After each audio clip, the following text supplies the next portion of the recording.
Welcome, everyone, to another episode of the PLM Green Global Alliance, where we talk with PLM vendors and consultants about what they do and how they think about sustainability.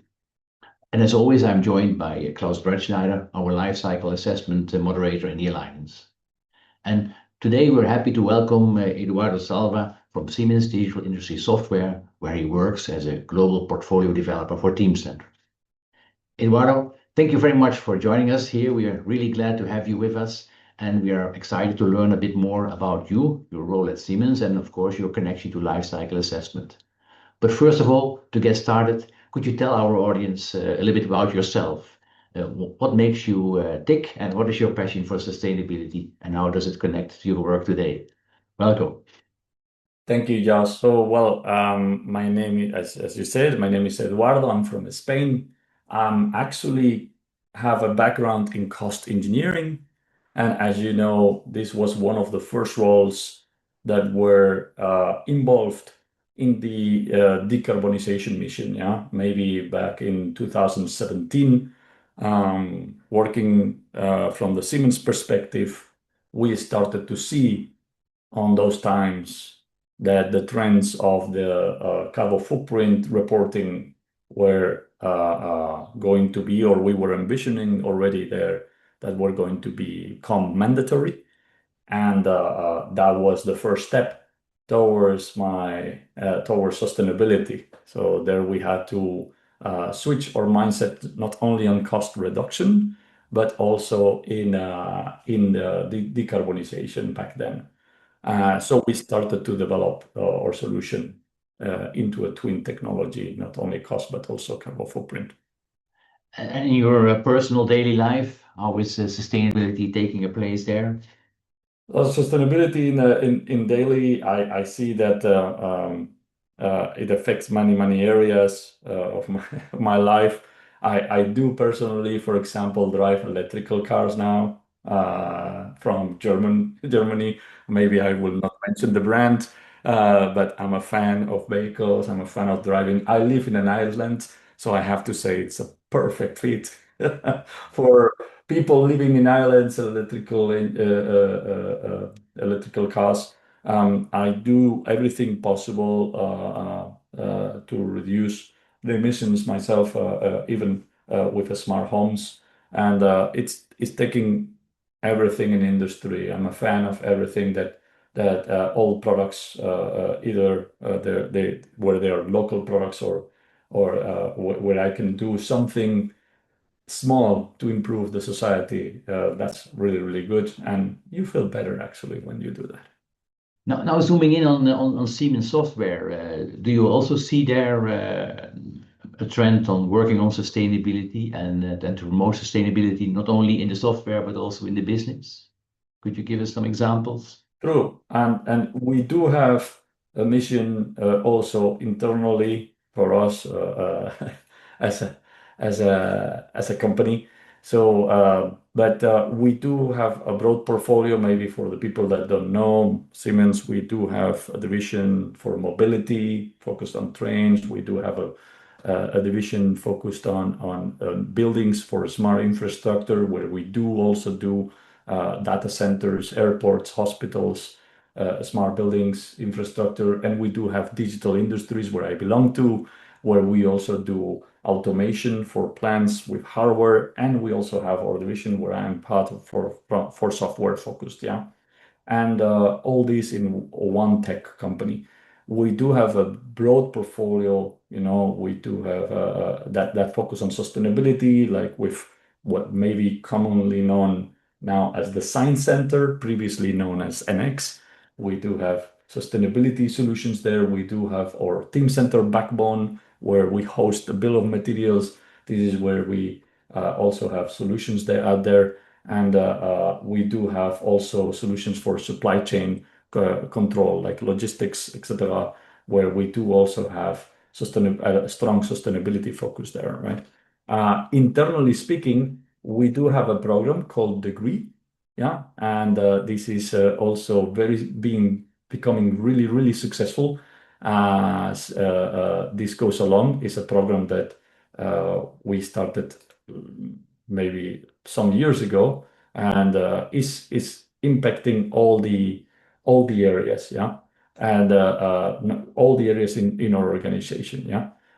We do measure nearly a lot of KPIs, yeah, like not only the typical scopes 1, 2, and 3, and but also is about how the paid equity. So that we do have a section for people, like total learning hours,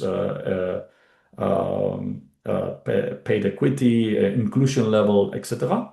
Right? And we do also have the ethics, governance, decarbonization, and resource efficiency and circularity mission.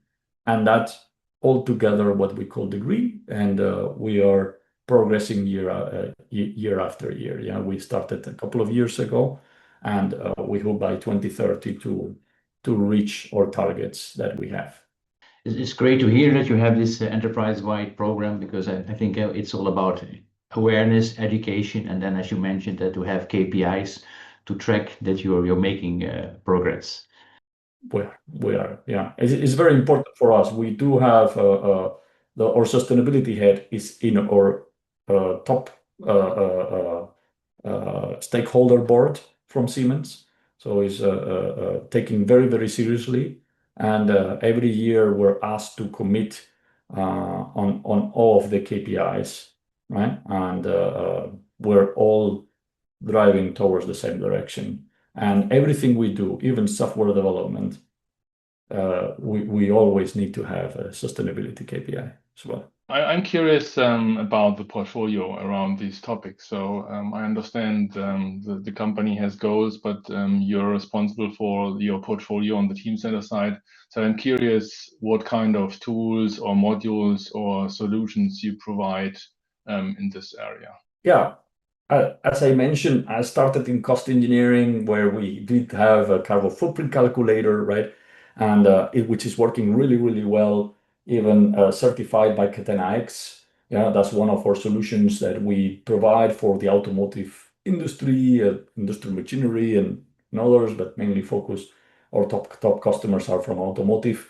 There is where you can do a parallel calculation of carbon footprint in parallel of your costing, so you don't need to do extra work, right? That's but that calculation is done by the costing team, yeah. And regarding that, you use PCM basically for two use cases, either for the make parts or the buy parts, or a combination, yeah, of make and buy, depending if you're an OEM, a supplier, etc. So that has been around already 8 or 9 years, yeah, and is very mature, but it has the scope that it has. It's basically cradle to gate, yeah. And then we started to get questions, more broader questions, obviously, like the customers asking for cradle to grave or cradle to cradle. They are asking for circularity. They were asking for LCAs. They were asking for the digital product passport, and depending on the industry, specifically from the battery industry. And maybe 3-4 years ago, we started to look towards a partnership from that could close this gap in our portfolio that we had. Can we zoom in on first on the tools? So you talked about the carbon footprint calculator. Yes. Do you have an impression how much it is used by your customers? Is it 50% of the customers, 10%, or are we extremely optimistic? Now it's much more mature. I will say even more. Everyone wants the carbon footprint. It's just an add-on. More or less, out of the PCM customers, I will say more than 50% are using it because of the OEMs. It's just because of the European OEMs. Also in America, they are starting to use it very heavily. And they are mandating their suppliers, saying, hey, if you don't give me your quotes with the carbon footprint, don't even bother, right? So, and that was very impressive, really high-level push. I can imagine it's a good push by regulations, and it becomes apparently also then an integrated process and not a standalone activity anymore. Yes. So even though I had some calls saying, Siemens, we need your carbon footprint calculator because of our customers are demanding this. Yeah, it is really good to see that this is now more than mandatory. I would say this is now standard practice, especially in automotive. They were number one, all in for this, even before the regulations were established, I would say. And before we jump in the LCA, maybe Klaus, also Eduardo mentioned Catena X. I think it's also a topic we have been discussing in previous webinars. How is Catena X developing? Is it still a German initiative, or is it already more broader? It's becoming more broader, right? It was a group that started more than 5-6 years ago, saying, "Hey, how can we do a correct data exchange between suppliers and OEMs, especially because in the costing world, you need 100% accuracy, but there was no, the GHG protocols, the ISO standards, they were telling you how to do the calculations, but there was a lot of debates. The main focus was two use case, data exchange and calculation platforms, right? And not being certified in Catena X does not mean that you cannot be verified or certified. It means that you're not only focused on automotive. But yeah, I think it's expanding. The group has expanded a lot to outside Europe as well. Yeah, I think Catena X not necessarily was designed to be supporting sustainability, but much more data visibility across the whole supply chain. And in the context of digital product passports, we see similar activities popping up. Data needs to be seamlessly available in the LCA. Yeah, from functionality, we talked about carbon a lot, and I think there are a lot of other impacts, right, in the environment. It comes to water consumption and these kind of things. So is this covered in the same way, so that you basically can roll up these impacts along a bill of material, or is this a different approach? We took a total different approach. So we went to them and we said, "Hey, what is our number one user in Teamcenter?" And we said, well, these are engineers, designers, project managers, all type of people involved in the development process, not only costing. Costing is a small community, it's a smarter community, but not the main community from the Teamcenter user. And then we said, okay, these users do not have time to do the calculation, neither the experience. So we went outside to look for an AI model that could, in one click, do a full end-to-end cradle-to-cradle calculation for all the indicators, as you mentioned, water consumption, waste management, waste consumption, oxygen, whatever those are, the place, all the indicators in one click. And the AI model, we found it, and therefore we did a partnership with this company, MakerSite, and integrated it into our Teamcenter. That brings 3 key advantages. Number one, you don't need the full BOM or let's say model to do the calculation. With an early BOM, you can start getting insights from the AI model. Number two is that you don't need to become all of a sudden an LCA expert. You can do from your role, sitting in your role, you can verify if your product is greener or not meeting the targets that you set yourself. Basically, we do have customers comparing 1 year or last year version with this year version, things like that. And and number three is the speed that you can do it in one click, and you can send this report out to the sustainability team, and yourself, you can challenge yourself as a designer or as an engineer that is creating the commercial variant of the product you will release. You will say, okay, how can I make this product greener so that we can become, and there is where we link profitability and sustainability so that we can become more profitable. So that's what we're doing.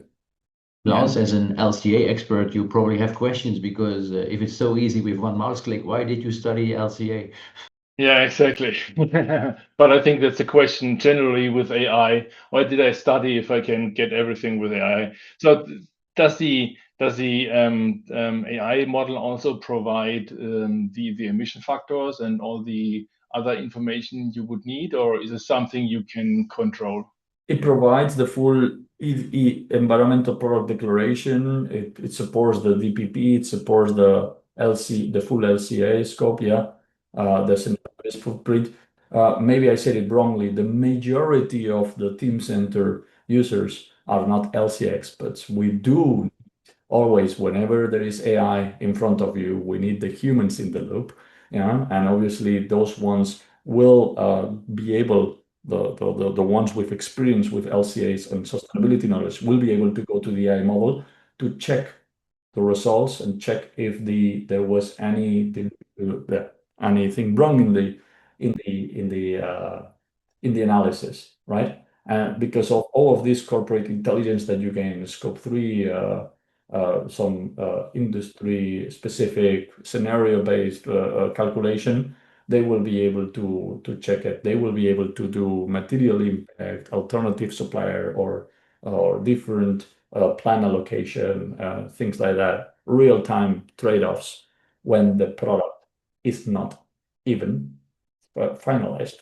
Yeah. And this is the benefit that you do this calculation. Normally, the LCAs needs time, data gathering, and maybe they do that calculation when the product is already very close to production. With this solution now, we can bring this calculation, shifting it left, and with an early calculation, you can do a lot of trade-offs and improve the product. Yeah. In my experience, I think the need to integrate these systems with other systems is growing heavily. So I mean, on the cost side, I assume already that Teamcenter pulls data, for example, from ERP systems for the cost calculation, right? And on the carbon footprint, for example, you probably have the same challenge, right? To integrate your system more than you had to do before. Do you see the same development? Very good point. And this is the strength of Teamcenter, is a PLM system that is integrated with your design tools, with your simulation tools, with requirements, with ERP on the right side. Yeah, that will allow you to have a full digital thread backbone, right? And this is the sexiest part. The user doing the LCA analysis does not need to step away from Teamcenter. It's integrated fully in Teamcenter, and this allows the engineer to make this KPI more accessible. Yeah, so they don't need to leave to different platform. With the data that might flow right to left from ERP to PLM, or left to right from requirements or design to the BOM. Yeah, I agree with you. The AI model is not magic. Yeah, in this case, is purely machine learning. There is no large language model behind LLM. We use machine learning because that's where we thought we need this to be free of hallucinations. It will be based on historical data from your ERP, from your suppliers, from your PLM. And then the AI model, once it learns and once it understands where they need to get the data from, because there is also a large data foundation. We can talk about this later. We have more than 150% data sources. Then it makes the calculation based on the historical data. Yeah, and this is really, really good, smart, bold move. We're the first ones doing this inside the PLM process, and yeah, it's taking off since when we launched it in December. So I'm curious, you're taking off. I mean, because in one way we see technology is quite advanced, that we can do a lot. But then when I speak with engineers, they don't get the mandate, they don't get the mission to do anything. How do you see this happening at your customers? Is sustainability becoming a mandatory activity embedded in design and engineering? When I hear that, I must say I'm a green person. I have a lot of empathy when I go to talk to customers, because if you talk to the sustainability team, or yeah, we need this. This is fantastic. Reduces a lot of work. But then I go to the CIO, and then they tell me all their problems. Hey, we need to migrate this. I need this plant to do this. I only have this budget for this year, Eduardo. I have other acquisition that I use, but I need to bring them Teamcenter as well to those plants, etc. Yeah, I hear that. But also, we need to also put them in context. Sustainability is important. It's a KPI for the future. It will maintain your business alive. It's not only because of the regulations, right? That they do this also because of the customers asking. I think there was a bus company in Italy that told me, hey, I cannot sell this to the government unless I bring them the EPD reports, And when it comes that those requirements, it's important to bring the engineering to the vision that only them can do the real eco design, trade-offs early enough to make the products greener, and not counting only from the sustainability team, which they're good, they're excellent and at the right level, but sometimes they need more support from the engineer, because those are the ones that are deciding which products they will take to market. Yeah. Another parallel stream to this is, of course, the transition from documents to data. I think that's also one of the challenges we always see, that if you still have traditional design processes where people work with documents and sharing documents, this whole digital continuity is hard to achieve.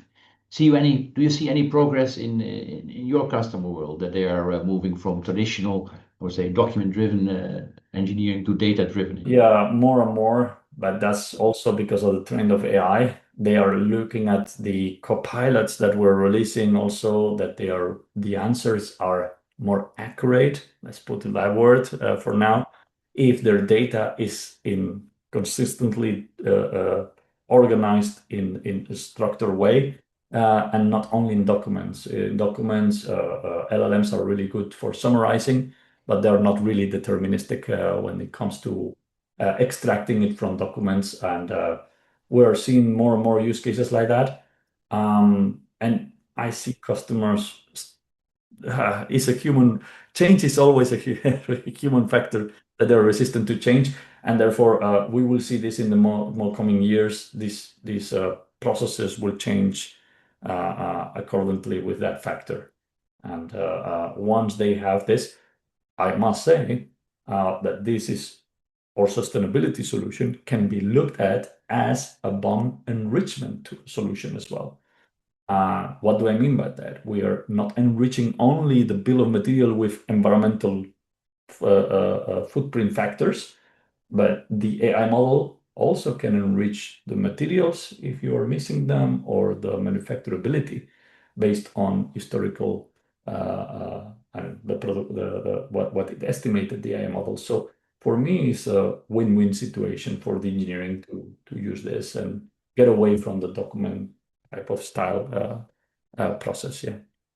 Exactly. Yeah, the BOM is often, I would say, the baseline for all the calculations, but you also have additional models on top of that in the future. Yeah. Correct. And agents are just next door. So, and they will be able to control process steps as well. So that will be very interesting use cases. Yes, I think it's a big challenge we discuss now in the PLM world, the future of agentic AI and PLM together. Yeah, they will need to live together, and the agents will be able to execute the full end-to-end digital threads or process workflows. And all of a sudden, what the C-level, the first use cases they want to talk, okay, let's imagine in a bill of material, I want the sustainability KPIs, the costing KPIs, the trade-off. I want the agent to be capable of doing the best, whatever, replacement for a part that we have problems with, or because maybe it's the heaviest, or maybe it's the part that is most used accordingly, and all the full bill of material. And then I want the model to propose me what's the perfect, greener, cheapest, and obviously less risk. And these are the three KPIs that normally are distributed through the C-level. Maybe we can shift a little bit to the digital product passport. Do you see customers asking for this, or is it something because the regulations are not out there to 100% right now, they are waiting for? So our experience is a little bit that they push this topic a little bit out because they are afraid to do something before the regulations are really settled. What is your perspective there? Yeah, and this is we do have, to answer your first question, we do have a lot of customers asking us for the digital product passport, especially in the battery industry, due to the regulation. And obviously, we don't focus only on that, but it's part of our digital thread now. It's a critical part when we go and talk to our customers about this, right? Due to the complexity and the data quality and security and the cost, right? We split it into three areas, the supply chain traceability data, the battery product data, and the BMS data. Yeah, and obviously our customers are having the challenge, to take all this data from the upstream and the downstream areas, and we do have a battery passport platform, developed specifically for this industry. We started with this industry as the number one, which is linked with our Teamcenter sustainability solution. Also for LCA and carbon footprint, with the risk assessment and the due diligence and the supply chain traceability that it needs. From all the areas, from the material extraction, mining, refiner, cell manufacturer, producing the battery package, and so on, right? So I think this offering is now released into our market, and we are seeing that a lot of customers are asking us for this battery passport, the product, the digital product passport, and but the number one industry, I must say, is in the interest is coming from the battery industry, right? Yeah. So at the end, the regulations are the driver, not so much the own interest to know what's in the product, right? When I'm telling the automotive, I'm telling the electronics, I'm telling the IM, hey, are you going to wait, or do you want to consider this project and do it well? Because at the end of the day, the regulations do not wait. And once they appear, they boom you in. And maybe if you start earlier, and I'm telling this to a lot of semiconductor companies, a lot of electronics companies, if we start earlier, you might assign better the project scope, you might prepare it better than if you do it in the last 6 months. So it's always a matter of now is not a question of if it will happen to them. It's a question of when will it happen to them. 2 years ago, we didn't talk about AI, we talked about digital twins. Have they disappeared? Are they still there, the digital twins, or is now at the C-level everyone talking AI, I need my AI? How do you see this? Yeah, they're totally complementary. You still want to see the digital twin of the product. I mean, the main objective, right, is to reduce prototypes, is to reduce that investment when you launch the solutions, and obviously reduce also the time, the time to market that of the new products you build, right, based on the strong competition and the complexities that we have. The digital twins is not only mechanical. Now we can see it's a multi-domain, electrical, electronics, software. It's really heavy. The software-defined products is really trending topic nowadays. AI is just for us a huge. It came right in time. I don't know how to spread it, but it came to the right time. Also with sustainability, because companies they need to do much more with much less people, right? And the digital twin now, I don't know if you heard, we do have a partnership with NVIDIA. We launched the digital twin composer. We launched the digital reality viewer. It's really amazing. I've seen products, like real pictures of products of the digital twins, without them in production, right? And because of all the variants, all the new variants, especially with managing colors, right? How will the different colors influence the final decision maker from the customer? So we still see that the digital twin is a must, but it will be AI driven. Yeah, agents will take the ownership of many workflows, but always with the humans in the loop. The humans will be the ones approving anything: the creation of the bill of material, the creation of sustainability reports, the creation of change, tracking changes. And that's why we're there to make sure that everything is traceable, that we can track, right? Because without context, without making a change, and you don't know who made the change and when, it's a problem. It might become a problem, right?